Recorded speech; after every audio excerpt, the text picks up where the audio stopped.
Welcome to Wealth of Words. We always try to pick some truly incredible books for these deep dives, and today is no exception. Yeah, today we're looking at Meditations by Marcus Aurelius. Now, if that name sounds familiar, it's probably because he was a Roman emperor. He was, but he was also a Stoic philosopher, and Meditations is his personal journal. Not something he ever intended to be published. Right, it was more like a personal reflections and thoughts that he was working through. Makes you wonder what would happen if, someone found our journals someday and published them. Oh gosh, I don't even want to think about it. But in a way, it's kind of cool because with meditations, it's like we get to have this intimate look into the mind of this powerful figure. Someone who was grappling with some pretty heavy stuff too. I mean, think about it. He's an emperor. He's dealing with running an empire, making life or death decisions. And on top of that, he's trying to figure out how to be a good person, how to live a meaningful life. And that's really what I love about meditations. It's not some grand philosophical treatise. It's just him being honest with himself. Yeah, it's raw, it's relatable. It's like you're sitting down with a friend over a cup of coffee and they're sharing their deepest thoughts and struggles. Exactly. And what I find fascinating is he starts meditations by reflecting on all these people who influenced him. His family, his teachers, mentors, even people who he didn't necessarily admire, but who left a mark on him. And he doesn't shy away from their flaws either. Not at all. In fact, he seems to really embrace the idea that we learn from everyone in our lives, both the good and the bad. So it's like this acknowledgement that we're all shaped by our experiences, by the people we encounter, and that there's something to be learned from everyone, even those who make mistakes. Absolutely, and I think that's such a powerful message, especially today when we're so quick to judge and categorize people. It's a reminder that we're all complex beings with our own unique stories, and that we should approach each other with a sense of curiosity and open-mindedness. And a sense of gratitude, too. Gratitude for the people who have shaped us, even those who have challenged us, or maybe even hurt us in some way. Because ultimately, those experiences have helped to make us who we are. And one of the big things that Aurelius keeps coming back to in Meditations is this idea of living in accordance with nature. Yeah, that's a key principle in Stoic philosophy, but it's not always easy to understand what it means. Right, because it's not just about, going for a hike in the woods or appreciating the beauty of nature, although those are definitely good things.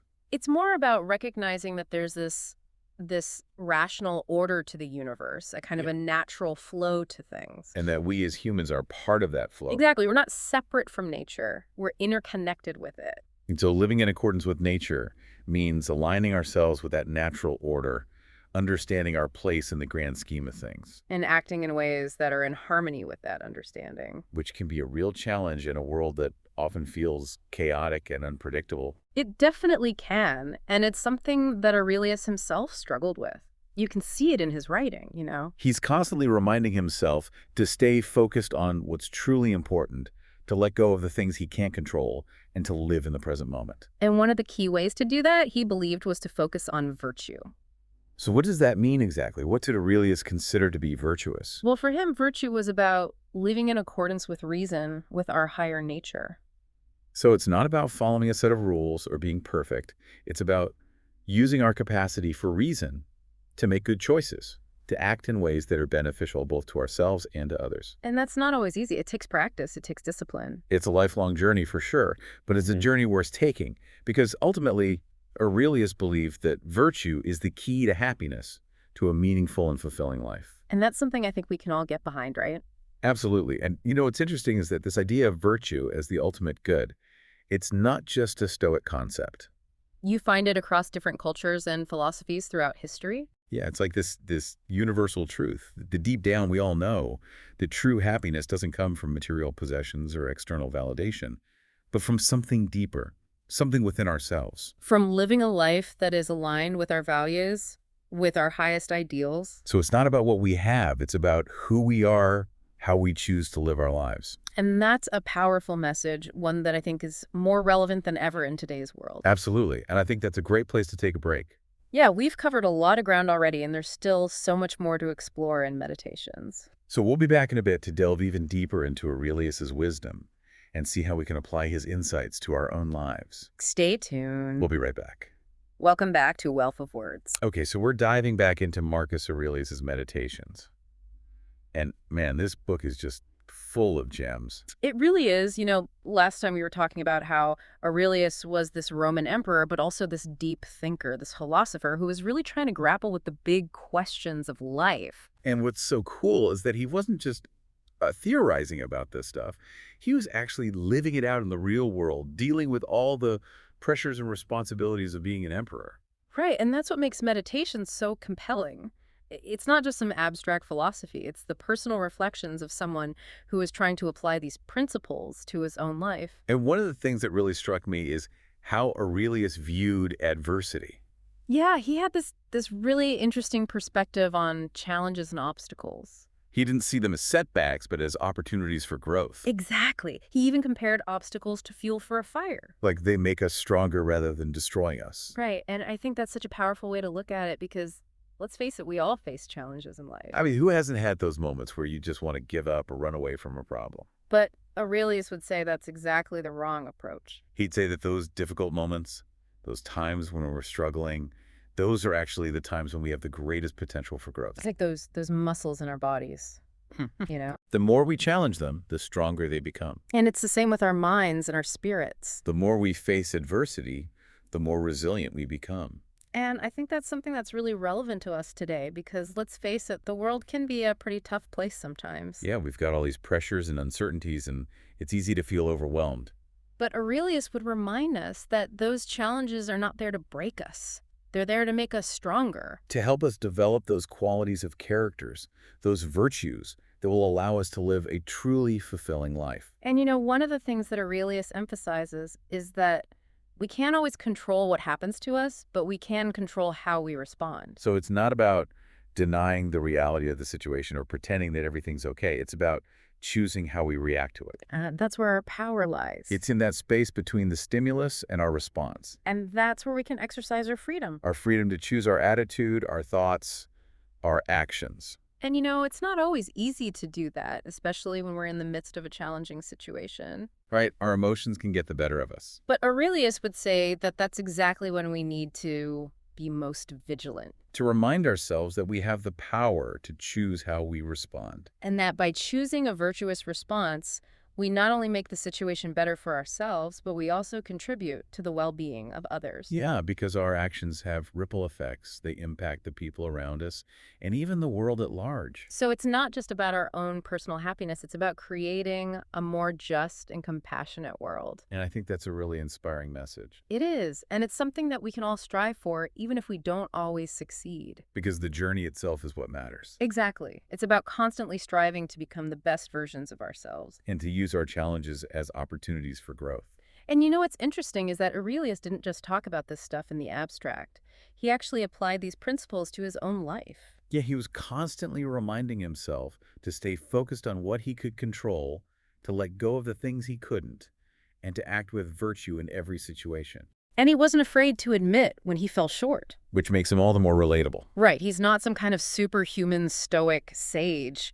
He's a real person who struggled with the same things we all struggle with. And that's what makes his message so powerful. Because it shows us that these principles, these virtues, they're not just for some elite few, they're for all of us. And that even in the midst of adversity, we can choose to live a life that is meaningful and fulfilling. And that's a message that I think we can all use a little bit of in our lives. Absolutely. And, what's interesting is that this idea of focusing on what we can control it ties in really well with another key concept that Aurelius explores in Meditations, and that's the idea of accepting death. Yeah, and that might seem like a bit of a morbid topic, but Aurelius actually saw it as a source of liberation. Because he recognized that death is the one thing that we can't control.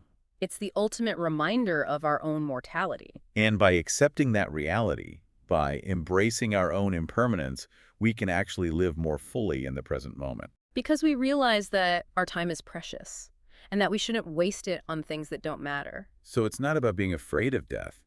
It's about using it as a motivation to live our lives to the fullest. To focus on what's truly important and to make the most of every day.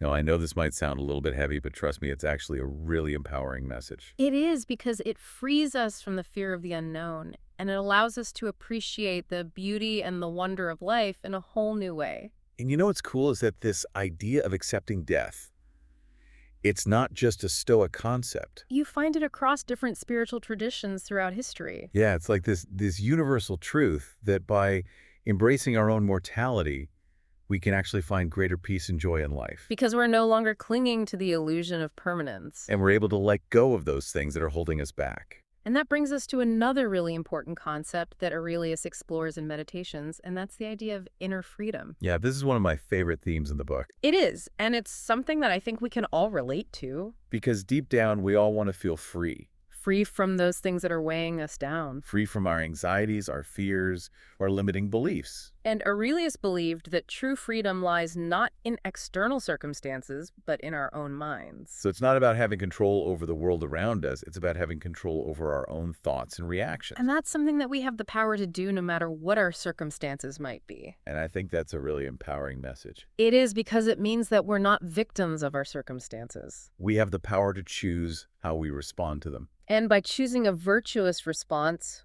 we can actually transform our experience of the world.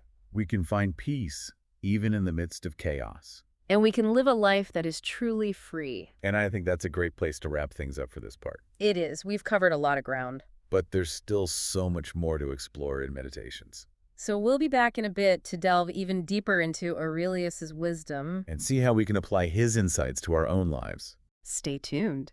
Welcome back to Wealth of Words. We're in the home stretch of our exploration of Meditations, and I gotta say, Marcus Aurelius has really given us a lot to think about. He has. And one of the ideas that's really been sticking with me is this whole concept of interconnectedness. Yeah, that's a big one for Aurelius. He talks about it a lot, you know. Well, he was a Stoic, and that was a really central idea for them. Right, they believed that everything in the universe is connected, like literally everything. From the tiniest atom to the farthest star. And us too, we're all part of this grand cosmic web. Which is kind of a mind-blowing concept when you really think about it. It is, and it has some pretty profound implications for how we live our lives. Like, what do you mean?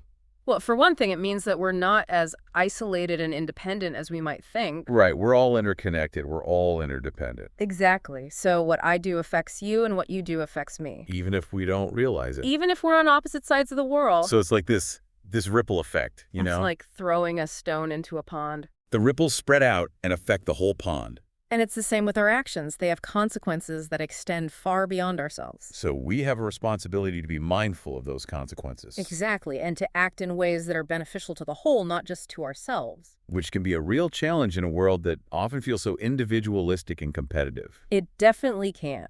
But Aurelius would say that it's worth striving for. Because ultimately, it's in our own best interest to live in harmony with the universe. To align ourselves with that natural order that connects us all. Now, one of the things that I found really helpful about Meditations is that Aurelius doesn't just talk about these concepts in the abstract. He gives us practical advice on how to actually apply them to our lives. Like how to deal with anger and frustration. How to find peace in the midst of chaos. How to let go of the things we can't control. And how to focus on what's truly important. And that's what makes Meditations such a timeless and valuable book. It's a guide to living a life that is meaningful and fulfilling. And it's a book that we can keep coming back to again and again throughout our lives. Because there's always something new to discover in it. And something new to learn about ourselves. So as we wrap up our deep dive into Meditations, I want to leave you with one final thought. What's that? Remember Aurelius's words. The happiness of your life depends upon the quality of your thoughts. So choose wisely. And live well. Thanks for joining us on this episode of Wealth of Words. We hope you've enjoyed our exploration of Marcus Aurelius's Meditations, and that you'll continue to explore its wisdom for yourself. Until next time, keep seeking, keep exploring, and keep those pages turning.